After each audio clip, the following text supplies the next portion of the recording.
Good morning, Colonel Fisher, and welcome to Leeds Elementary School here in Elkton, Maryland. Our First Lady astronaut, Sally Ride, once said, "Our future lies with today's kids and tomorrow's space exploration." Cecil County Public Schools students are our greatest asset, and we are very excited for them, for their wonderful opportunity. We look forward to the future and what the children and space exploration will bring to our lives. Thank you, and have a safe trip.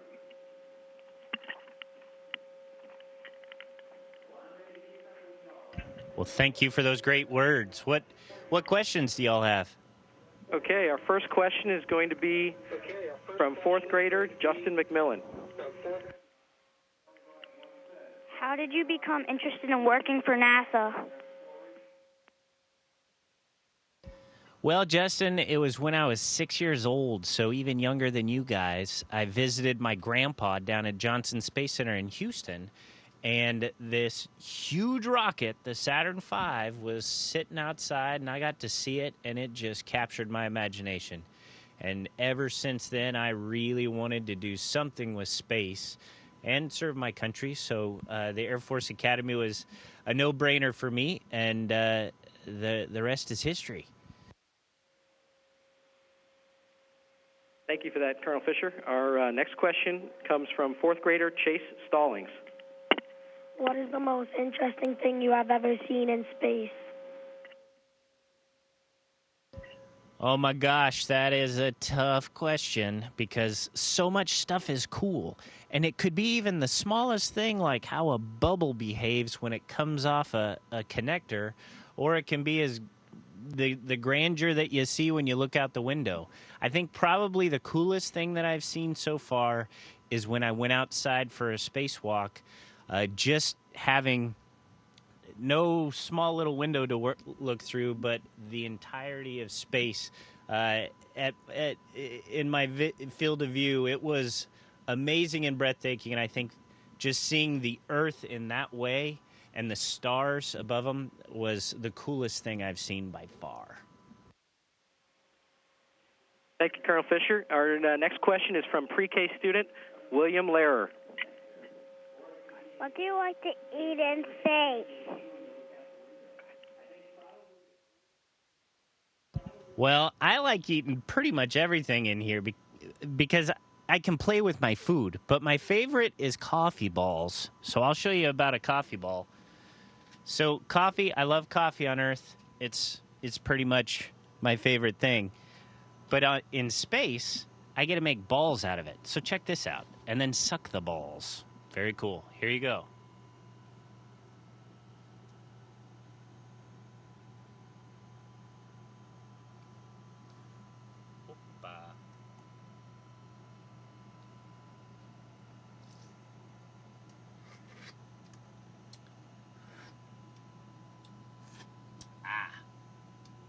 That one got away from me. But as you can see, it's pretty fun to play with your food here in space. So I do. And that's pretty much makes everything my favorite dish. Thank you. Our next question is from second grader Carly England. What do you have to do to prepare for a spacewalk? Well, it's pretty tough. The suit is really it's you have to be kind of strong to work against the suit because it's pressurized when you go outside. So it takes a lot of training, physical training, and then we have this really big swimming pool in Houston called the Neutral Buoyancy Laboratory, and there's a big mock-up of the space station inside the pool, and then we go in the pool, and these awesome divers weigh us out, so it's kind of like we're in zero G and we can practice. So we do a lot of practice in the pool and a lot of studying on the systems that are in our spacesuit in order to go outside. But it's completely worth it because it's so fun out there. Thank you. Our next question is from first grader Axel Patchell. What is a typical day like for you on the International Space Station? Well, actually, it's pretty busy. We get up, Peggy gets up earlier than I do, but we get up pretty early, work out. We have to do about 2.5 hours of working out a day in order to keep our bones and muscles from atrophying or losing part of our bones. And then we have just science and we fix things and we keep stuff clean and running and change out parts. So we're just very busy. The biggest part of our day is science. So we do almost 300 experiments over my 6-month mission we'll be involved in. And so we just keep very busy, and all of it's fun. Thank you. Our next question is from third grader Ryan Dominic. How is electricity for the space station generated, and what happens when the power goes out? Well, we have really big solar arrays. So the size of the space station, if you go from corner to corner on the solar arrays, is about as big as a football field. It's huge, makes tons of power.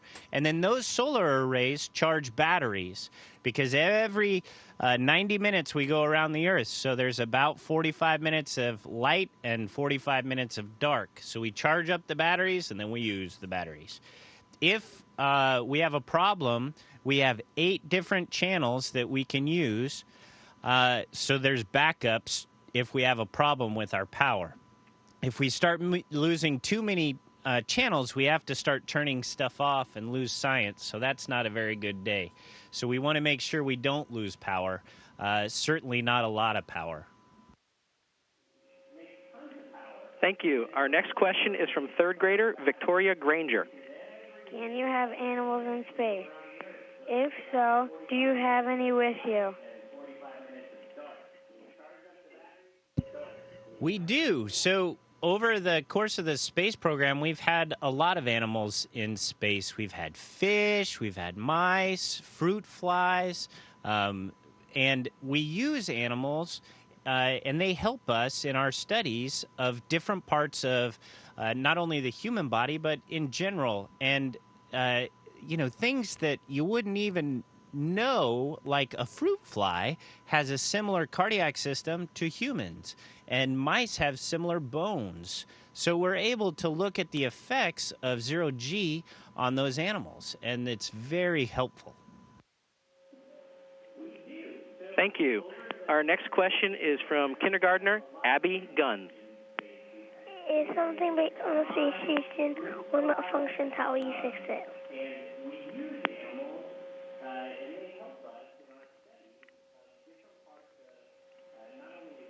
And I kind of missed that one.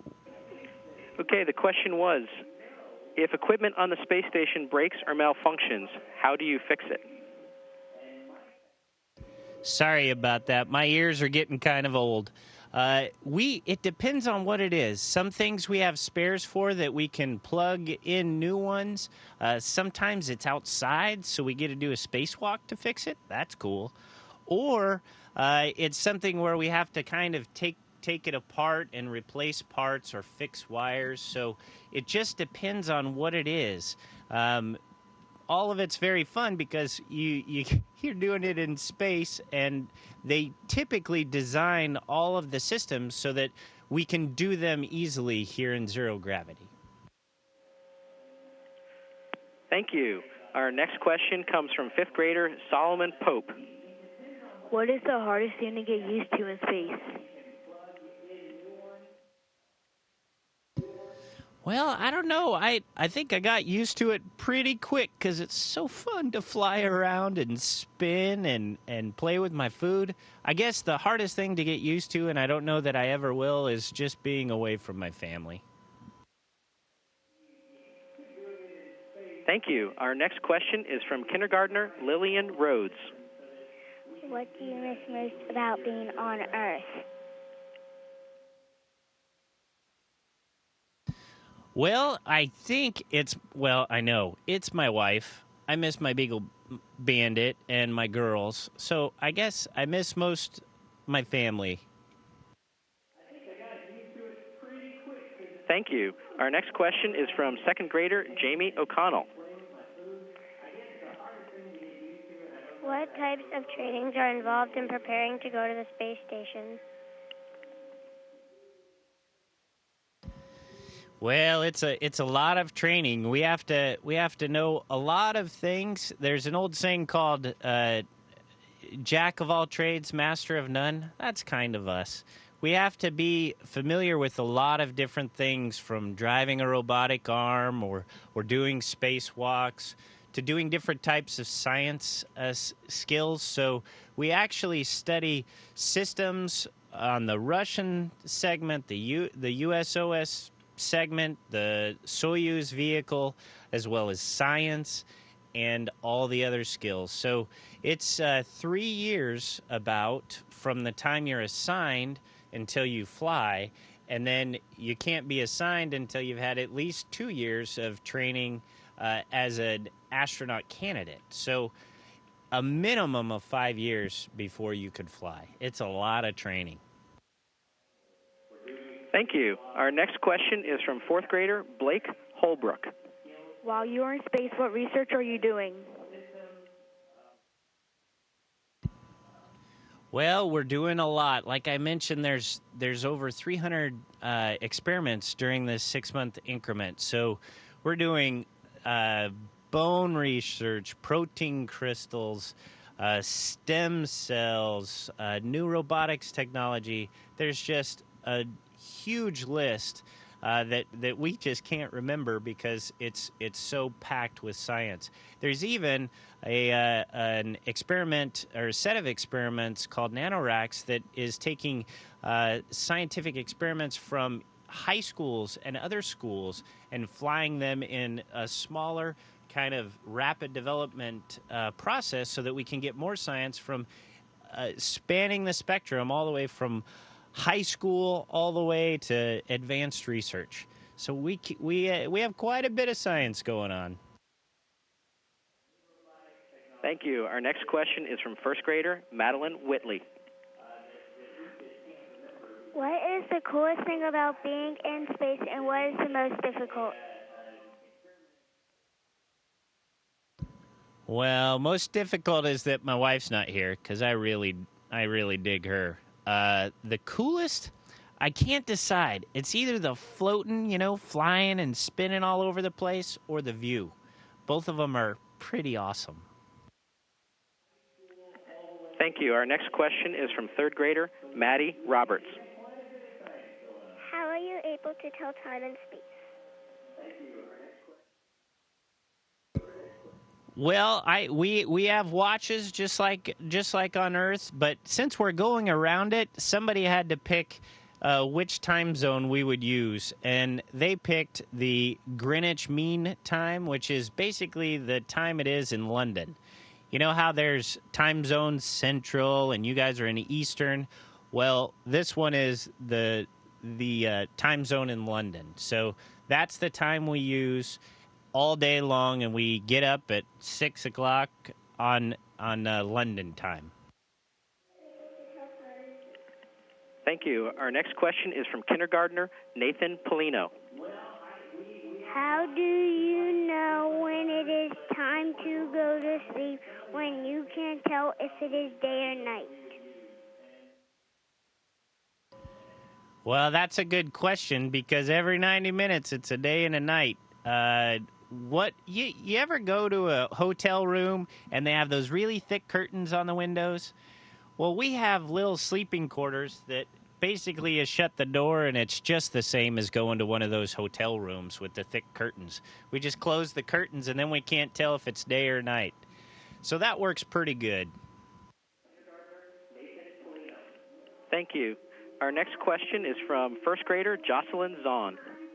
When you are not working, what do you like to do for fun on the space station? Well, that's a good question. I like playing with my food, I like taking pictures, and I like flying around and trying to do spins and flips and all sorts of craziness. Thank you. Our next question is from second grader Elijah Pfeiffer. You go through so much training for this journey. Is there anything you felt you were not prepared for? Wow, that's a really good question. We have a lot of training, and I think they did a good job.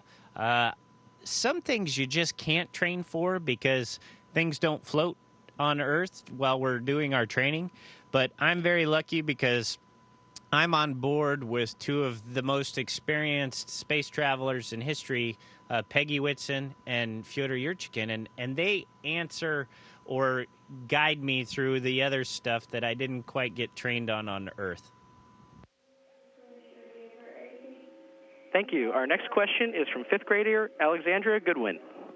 What tools are you using to study the effects of microgravity on bones? Boy, we use a lot for bones. That's very important because we lose bone mass when we're on orbit. So we have help from our mice friends. We have used cell cultures and stem cell cultures. Of course, the biggest thing that we use is ourselves. We go through extensive testing both before and after our mission. And then, like I mentioned, all of our exercise is part of that process. So the biggest thing that we use is us and making sure, seeing how the effects were on our bones when we get home. Thank you. We only have a couple minutes left, and we have a couple more questions. Our next question is from fifth grader TJ Taylor. What emergencies do you have to prepare for on the space station? Well, the biggest ones that we need to know, because we have to have those responses memorized, are if we have a fire, if we have a depressurization, like there's a hole in the station, or if we have an ammonia leak, because that stuff's really nasty. Our next question is from fourth grader Karina Granger. How will your fluidic study help the understanding of fluid behavior? Well, it's kind of that study, the fluidic study, is looking at two things. One is slosh in a tank, in a fuel tank for space vehicles. The other is wave turbulence, which basically what we're trying to do is when you have a very complex model like weather forecasting, if there's one item like gravity that's really big, it's hard to model all the other little things. So we're modeling a thing called capillary action by removing gravity and studying it up here. And in doing so, we'll build a more complete model to better forecast weather on Earth. Thank you, Jack. I'm going to turn it over to Allison Vesey, the Vice Principal of Leeds. On behalf of the students and staff here at Leeds Elementary School, Superintendent of Schools, Dr. Diet Devine, and the leadership team, Council Executive Alan McCarthy and the County Council, Orbital ATK, and AIAA, we want to thank you, Colonel Fisher, for taking the time to talk with us today. Thank you for helping us to learn a little bit more about your experiences and research on the International Space Station. Over the past few months, you've become a well-known name here at Leeds Elementary School, and our students excitedly call you Two Fish. Walt Disney once said, "If you dream it, you can do it." My hope is that this brief interaction has inspired our students here to dream a little bigger about their futures, and we will someday see some of these fantastic students in space. Have a great day. Well, have a great day. I'll give you a sideways spin before you go. I dare you all to dream, and I hope you have a great day. Station, this is Houston ACR. That concludes the event. Thank you all participants and guests from Leeds Elementary School. Station, we are now resuming operational audio communications.